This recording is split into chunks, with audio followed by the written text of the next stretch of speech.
Here's my process on how I made this 3-foot long charcuterie board with live edge and resin.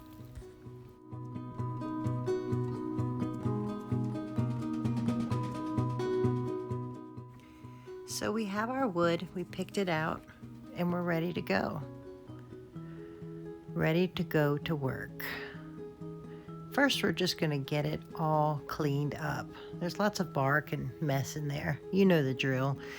We're gonna clean it all out because we're gonna use some epoxy, and we don't want that epoxy to carry any of that mess to the surface and ruin our beautiful board.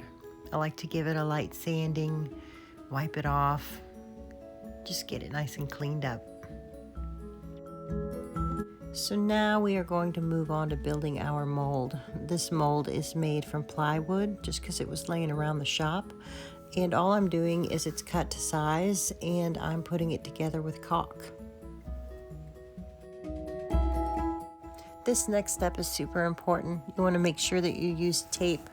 They have special tape or you can just use duct tape. You can see that I ran out of my tape and I threw some duct tape in there, which is totally fine. I just need something that the epoxy will not stick to.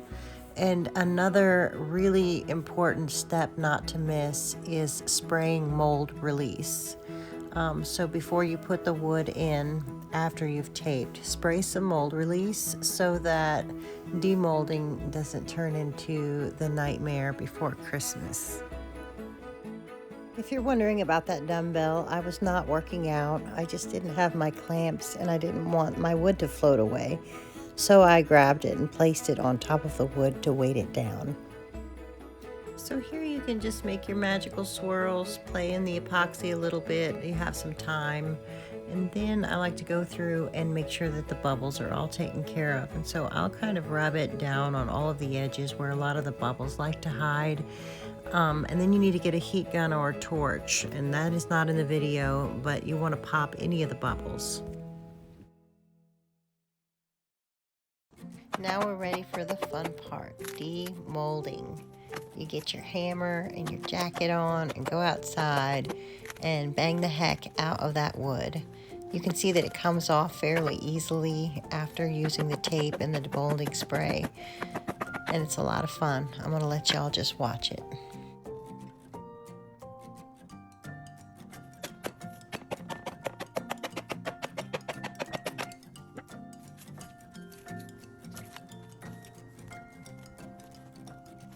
This next part is really edited down, so if you have a harder time than doing it in 13 seconds, then I promise you that is totally normal. Getting this piece off of the bottom of the mold was a little more difficult than I anticipated, even with the demolding spray and the tape, but I did manage to get her off safe and sound for now.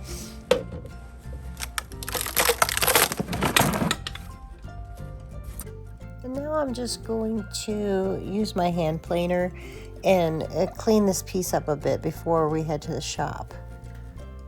Pro tip, apparently it's frowned upon when I bring my epoxy pieces in and run them through the planer with hot glue and tape all over them.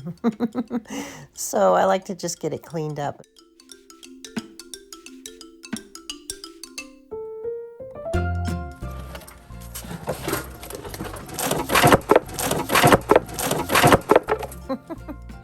I included that just to show you how sturdy and durable this board is going to be.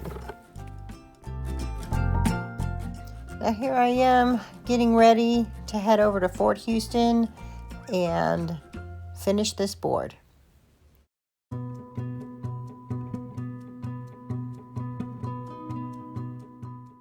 So after I ran it through the planer a couple of times, I brought it over to this flattener and I ran it through for about 3 hours.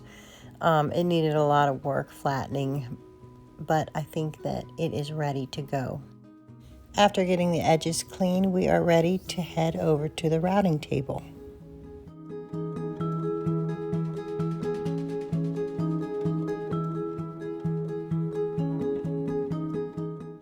I'm so grateful to have access to a shop like Fort Houston. Look at this writing table. It just seconds and it's done, and it's beautiful. Just rounding the top of the edge here.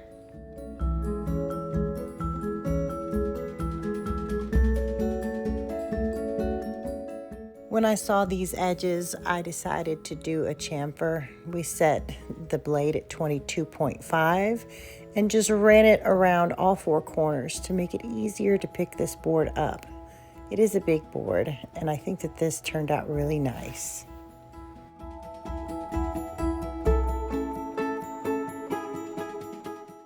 Moving into the home stretch, we are sanding.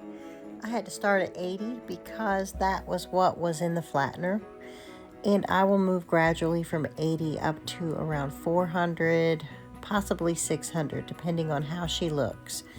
I have to go up that high when I am using epoxy with the live edge, because that helps to polish the epoxy.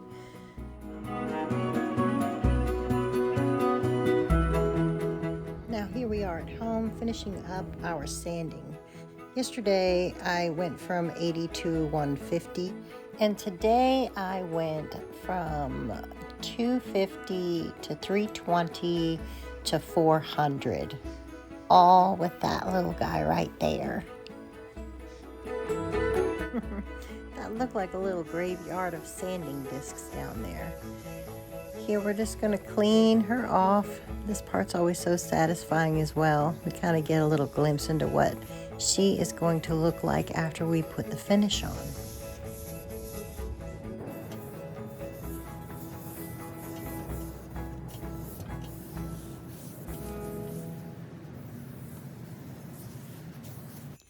And here we are back at the shop, Fort Houston in Nashville, Tennessee, so that we can put our finish on this board and get her out the door.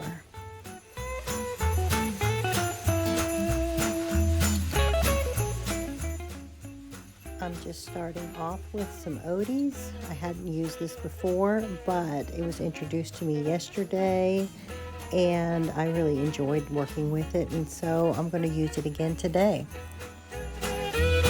We're just going to cover this board, wait about 2 hours according to the website for the first coat, and then buff it off.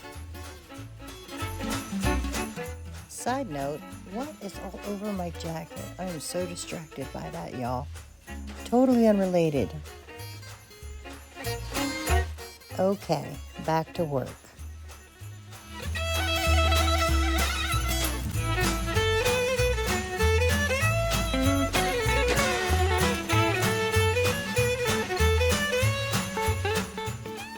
Okay, I'm going to leave her alone, and I will be back in a couple of hours to buff.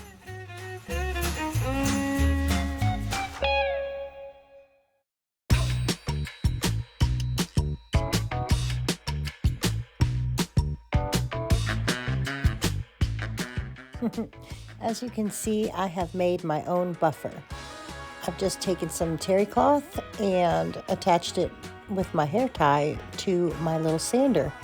And I wasn't sure how it would work, but it actually worked great.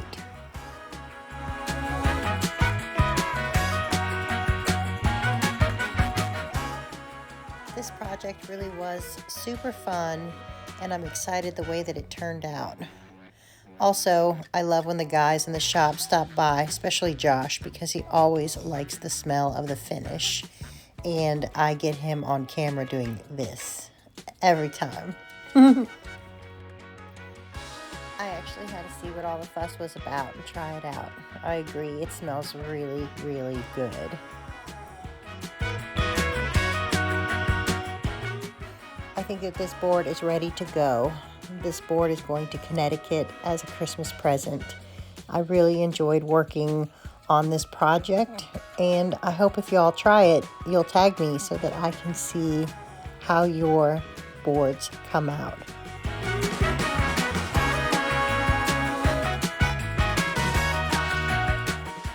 Thank y'all so much for hanging out with me, and I hope you have happy holidays.